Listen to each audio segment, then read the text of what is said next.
Hello, this is Lillian Isabella, and I'm here with Annie, and we're at Georgia PKU Connect, and Annie has PKU, and she's also studying to be a dietitian. So, Annie, Yes. when did you first become interested in becoming a dietitian? I think originally when I started thinking about it, I was in like elementary school. Oh, wow. But I always kind of wanted to go into medicine. I wanted to do healthcare of some kind. And then I decided that I didn't want to go to school for that long. So That's a long time.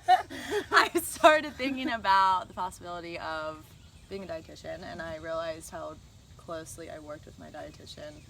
And she had a huge impact on why I wanted to do that. Yeah. And I think just getting to work with kids who have PKU was always kind of the motivating force of that. Yeah. But as I've been going through school, I've realized that I love like all facets of nutrition and health, and how that ties into PKU I think is really cool. So you have PKU. Yes, Yeah. I do. All right. What's your outlook on having PKU? How do you feel about it? Oh, I love PKU. Yes. I really do. I think it's made me who I like. It's so cheesy, but I really do think it's made me who I am. Like, Yeah.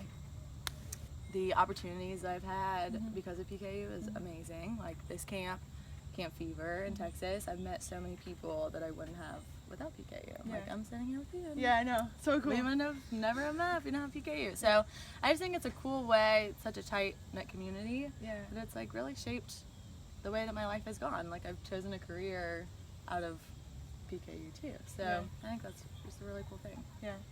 When did you first start going to the camps, the PKU camps? This is my first time ever going to a camp. It's at Camp Twin Lakes in Georgia, Yeah. Atlanta, Georgia. Also my first time in Atlanta, Georgia. But you've Yeah. been here before, and you've been Yes. to Camp Fever, you mentioned, which I've never been to. Yeah, so I randomly decided I wanted to go to summer camp, and that was in my sophomore year of high school. Okay.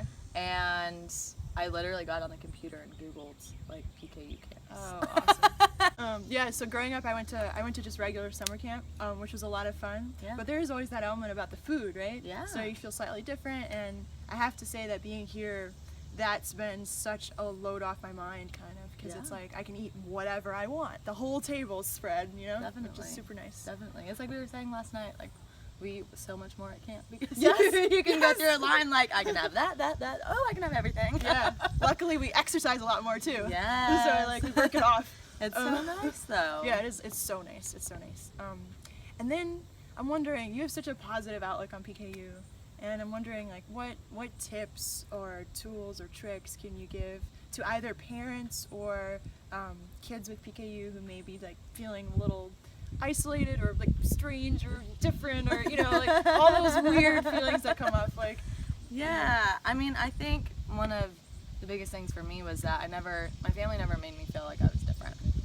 So I always, they always had a meal that had fruits, veggies, a salad, it was always something that I could have. And then my mom would make, if they were having pasta, I would still have pasta too. It was just low-fat pasta. So I think incorporating low-fat items into what your family is having is huge. Yes. And it was yeah, I'm having the same thing they are. It's just Annie's pasta, which made me feel even more special. So I think that was really big. Yeah. And I just wouldn't have the protein, and that was fine.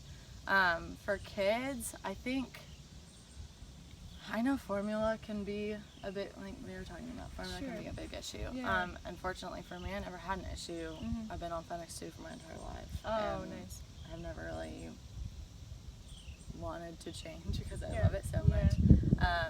For convenience reasons, I've tried to change before, but I just can't. It's I'm addicted, You're addicted to to it, yeah. Yeah. Yeah. But I think trying different ways, adding different flavors to it, or drinking it hot or cold. Yeah. And a funny story, but we were talking about earlier, I used to microwave it hot, and I loved my formula that way. I would not drink it cold.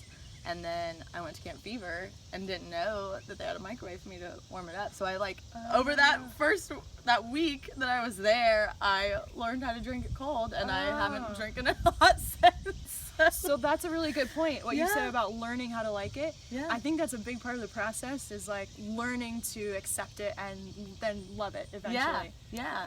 I've had to Exactly. change my formula in the past, And at that moment of transition, I feel terrible. I'm like, oh my gosh, I actually have a disorder, and I feel frustrated. But then the good feelings that I associate with that level of nutrition comes back, and my body's like, oh yeah, this taste means healthy. And I just feel good and I want it. Exactly. And that's what we mean by addicted. Yes. Yes. It's like a very good addiction. Yeah. It's a very healthy addiction. Yeah, like if you're it makes addicted us to feel exercise. good. Exactly.